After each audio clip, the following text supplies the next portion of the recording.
Research is my passion. Muscle and strength are my pursuits. I'm a powerlifter, bodybuilder, scientist, and coach. I'm Lane Norton. I am a physique architect.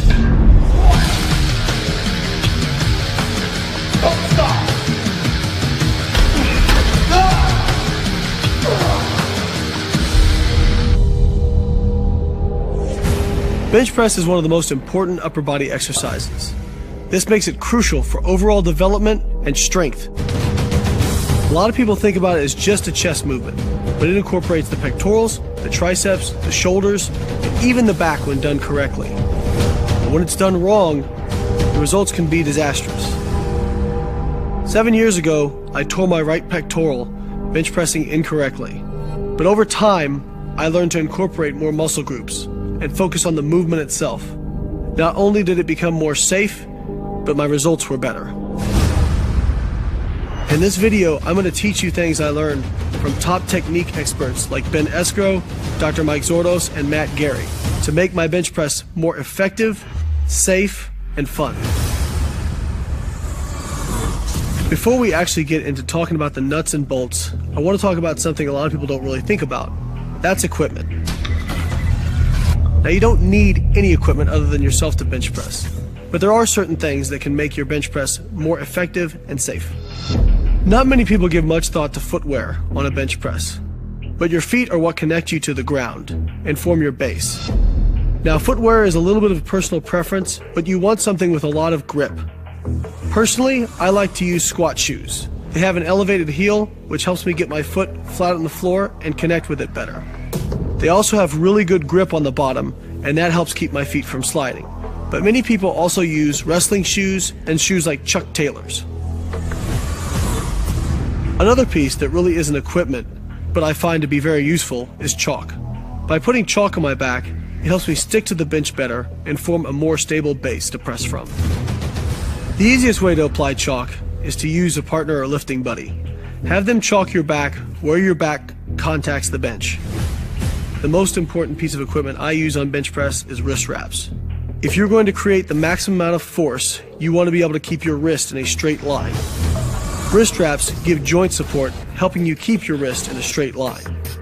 I recommend a good pair of powerlifting wrist wraps, anywhere from 12 to 36 inches, depending on what you prefer. Many people make the mistake of wrapping their wrists too low. You want the wrap to actually cover the joint. In fact, you want to wrap a little bit above and a little bit below the joint. This is why I prefer a bit longer wrist wrap of 18 to 24 inches. This ensures I can get enough revolutions to cover both above and below the wrist joint. Tightness is a little bit of a matter of personal preference. I say get them as tight as you can while not causing pain.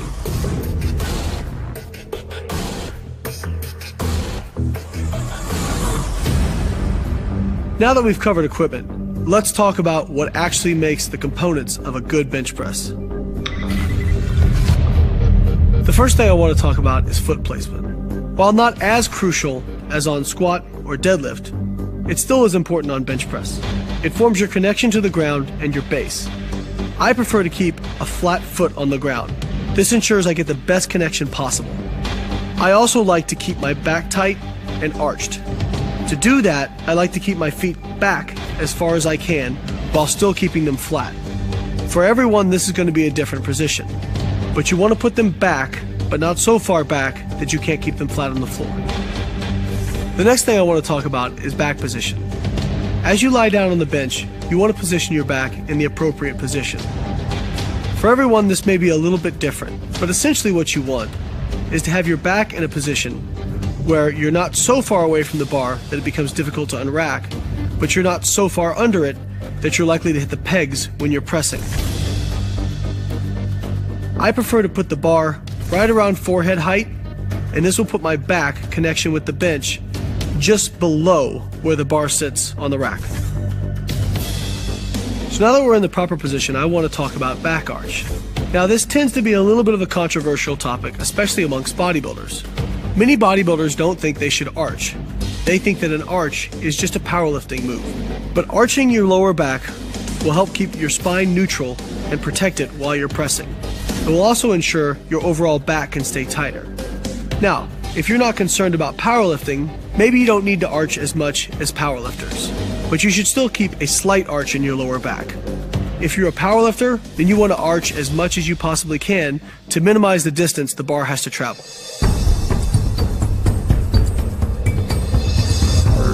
The next thing I want to talk about is gripping the bar. You want to grab it tightly and with authority. This is going to activate your central nervous system and get you ready and cue you to stay tight. You want to put the bar as far down in your hand as you possibly can. If you hold the bar out in your fingers, it is more likely to cause your wrist to roll back. This means you are no longer pressing with optimal force. A straight wrist will be the most optimal way to press. So you want to hold the bar as low in your hands as you can. Grip width is going to be very individual depending on your arm length. People with longer arms will probably need to grip wider. People with shorter arms can grip more narrow. But I don't like exaggerated grips in either direction. Most people are going to be around the rings or just a few inches inside the rings. I also don't recommend a false or thumbless grip. While they may feel better, they are simply more dangerous. I've heard numerous stories of people dropping bars on their chest because they used a thumbless grip.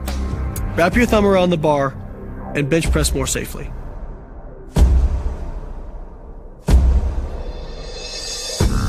The next thing I want to talk about is squeezing your shoulder blades together.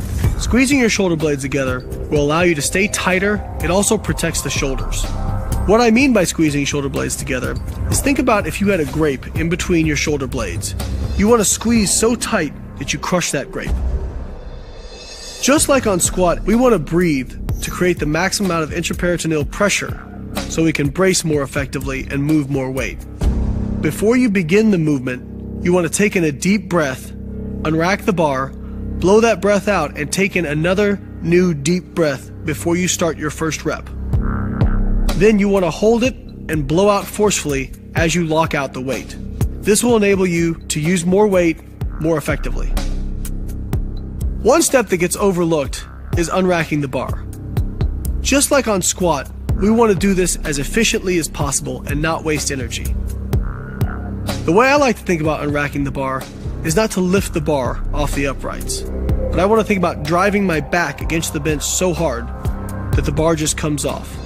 You want to take a deep breath, brace, drive your shoulder blades against the bench, and then slowly and in a controlled fashion, pull the bar off the uprights. Now that we've gone through a proper setup on bench press, let's talk execution.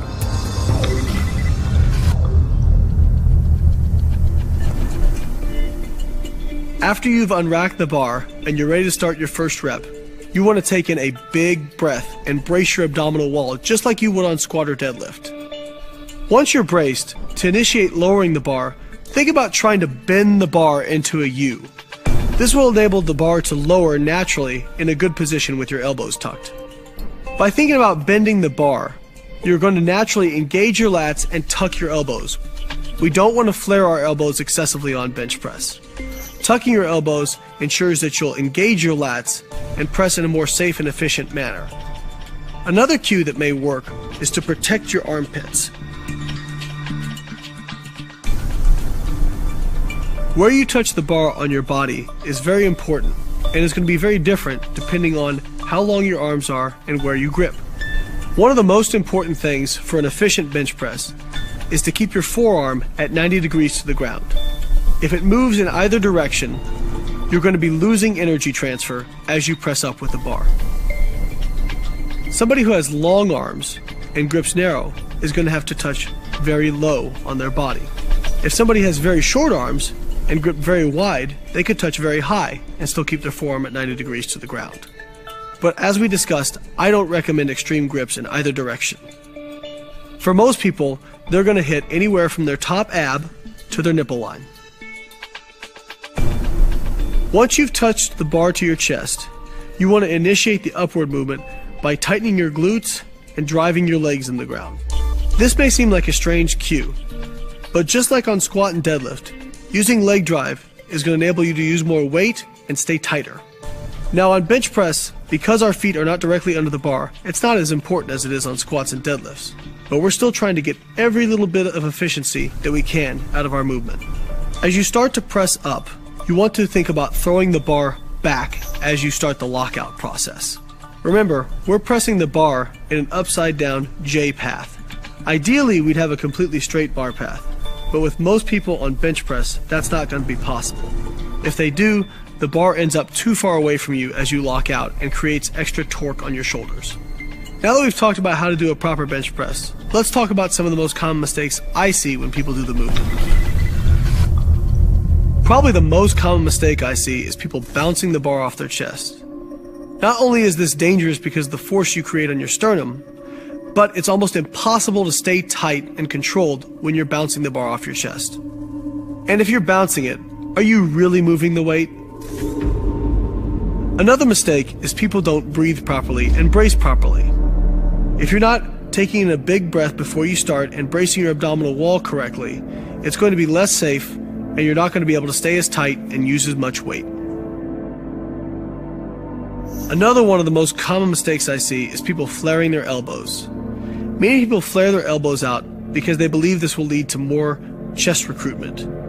And even if it does, it's still not worth the danger. This was how I tore my pec 7 years ago, by using too wide of a grip and flaring my elbows out. It also means you're not going to be able to keep your lats tight, and it's going to lead to less efficiency in the movement. Another big mistake I see is rolling your shoulders forward. This tends to go hand in hand with flaring elbows out too wide. Many people tend to roll their shoulders forward as they finish the movement, but this is going to make you stay less tight and has a greater chance of leading to some sort of shoulder injury over the course of your lifting career. Another mistake that coincides with flaring elbows and rolling shoulders is unlocking your shoulder blades. Many people will unlock their shoulder blades as they finish a bench press because they feel it will enable them to lock out more weight. But that's not the case. It will cause you to lose tightness and increase the possibility of injury. Another mistake I see is people not keeping their feet planted. They have what I call floppy feet. It usually coincides with all the other cues we've talked about of not staying tight. Keep your feet planted to the floor. This will enable you to stay tighter and press more effectively.